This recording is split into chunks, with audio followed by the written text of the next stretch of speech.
Hai Kifriends, gimana kabar kalian semua? Semoga baik-baik aja ya. Kali ini Kaisar Story balik lagi nih buat ngobrolin topik yang lagi ramai dibahas di mana-mana, yaitu soal dugaan adanya kecurangan pemilu 2024, bahkan sampai ada wacana pengguliran hak angket loh. Kayaknya lagi panas-panasnya nih ya politik di negeri kita.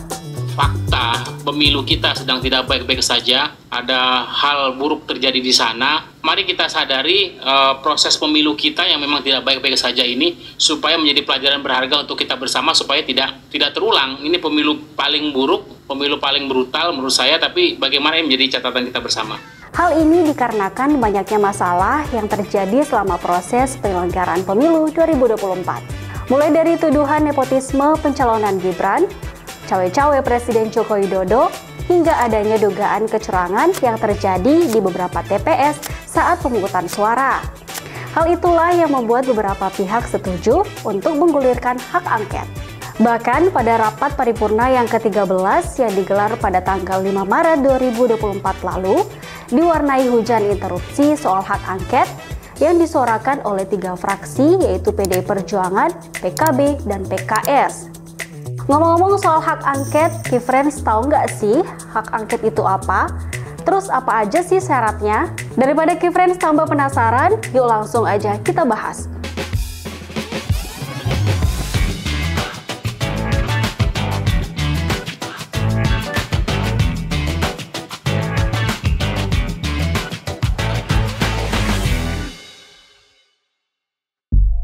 Hak angket. Hak angket merupakan hak DPR untuk melakukan penyelidikan terhadap pelaksanaan undang-undang atau kebijakan pemerintah yang berkaitan dengan hal penting, strategis, dan berdampak luas pada kehidupan bermasyarakat, berbangsa, dan bernegara yang diduga bertentangan dengan peraturan perundang-undangan. Hak angket sebenarnya pertama kali dikenal di Inggris pada abad ke-14. Awalnya, hak angket buat menyelidiki dan menghukum penyelewengan dalam administrasi pemerintahan. Tetapi setelah itu disebut right of impeachment atau hak untuk menuntut seorang pejabat karena melakukan pelanggaran jabatan. Di Inggris pertama kali hak angket digunakan pada tahun 1376 yang berakibat pada pemecatan beberapa pejabat istana dikarenakan melakukan penyelewengan keuangan. Tapi hak angket ini tidak bisa dilakukan seenaknya ya Kifriends. Ada syarat yang harus diterapkan untuk menggulirkan hak angket. Adapun syaratnya yaitu yang pertama, hak angket harus diusulkan oleh paling sedikit 25 orang anggota serta lebih dari 1 fraksi.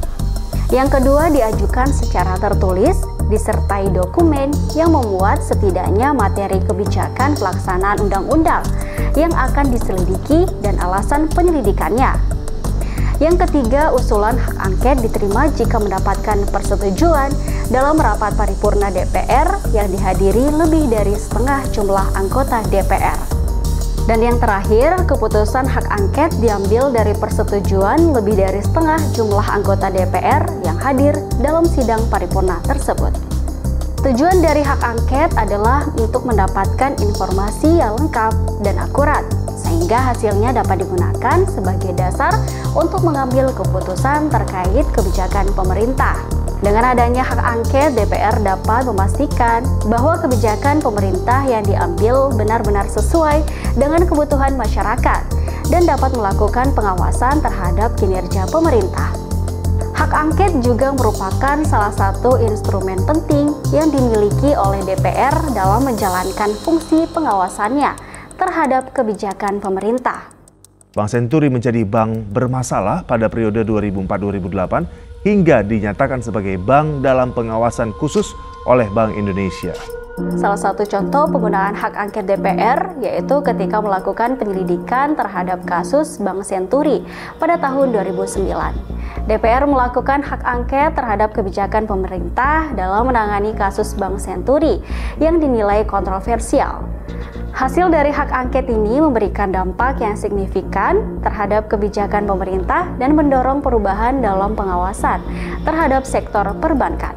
Contoh lainnya yaitu penggunaan hak angket pada kasus PT Freeport Indonesia yang digunakan untuk mengawasi kinerja perusahaan dan kebijakan pemerintah terkait dengan sumber daya alam. Dengan adanya kasus-kasus ini dapat dilihat bahwa hak angket DPR memiliki relevansi dan dampak yang besar dalam pengawasan kinerja pemerintah dan lembaga negara lainnya. Nah, di tahun 2024 ini, wacana menggulirkan hak angket di DPR guna menyelidiki dugaan kecurangan pemilihan presiden 2024 kembali mencuat nih, friends. Wacana ini berawal dari usulan calon presiden nomor urut 3 Ganjar Pranowo. Mantan Gubernur Jawa Tengah itu meminta dua partai pengusungnya di DPR, yakni PD Perjuangan dan Partai Persatuan Pembangunan, untuk menggunakan hak angket. Ternyata usulan Ganjar ini disambut baik oleh Capres nomor urut 1 Anies Baswedan. Mantan Gubernur DKI Jakarta ini mengklaim barisan koalisi perubahan siap mendukung usulan tersebut. Mencuatnya wacana hak angket tersebut membuat Presiden Jokowi disebut tidak tinggal diam. Pertemuannya dengan Ketua Umum Partai Nasdem, Surya Paloh, dan bergabungnya Ketua Umum Partai Demokrat, Agus Harimurti Yudhoyono, masuk dalam koalisi pemerintahan diduga bagian dari jurus Jokowi menangkis wacana hak angket di DPR. Bahkan pengamat politik Ray Rangkuti bilang pertemuan Jokowi dengan Paloh untuk mendukung kepentingannya masing-masing, agar nantinya dapat meredam isu hak angket. Kami yang terdiri dari berbagai elemen masyarakat dengan ini mengajukan dan mendorong nama-nama anggota fraksi DPR RI berikut agar berkenan menandatangani usulan atau pengajuan hak angket dugaan kecurangan presiden dalam Pilpres 2024 yang baru berakhir. Tercatat di dalamnya 30 nama yang telah kami sebutkan. Terus, kalau hak angket ini berhasil digulirkan, bisa nggak sih ngerubah hasil Pilpres? Menurut Cawapres nomor urut 3 sekaligus mantan Menko Polhukam Mahfud MD, kalau nantinya di dalam penyelidikan ditemukan pelanggaran, misalnya ditengarai adanya cawe-cawe dari Presiden, maka bisa diberikan sanksi, bahkan berujung ke pemakzulan, tapi tidak bisa merubah hasil Pilpres 2024 ya, friends. Hak angket itu menyangkut kenapa anggaran ini digunakan ini, kenapa anggaran ini, seumpama itu betul pelanggaran tidak ada nanti dengan KPU-nya, karena KPU-nya itu secara hukum harus selesai kira-kira 5 April. Ujungnya juga bisa berujung pada pemakzulan itu gimana? Bisa saja kan tergantung nanti rekomendasinya kan. Nah, itu dia tadi penjelasan mengenai hak angket. Semoga dengan adanya wacana pengguliran hak angket di DPR ini diharapkan dapat memberikan kejelasan dan keadilan dalam proses demokrasi. Nantikan Kaisar Story lainnya. Bye-bye.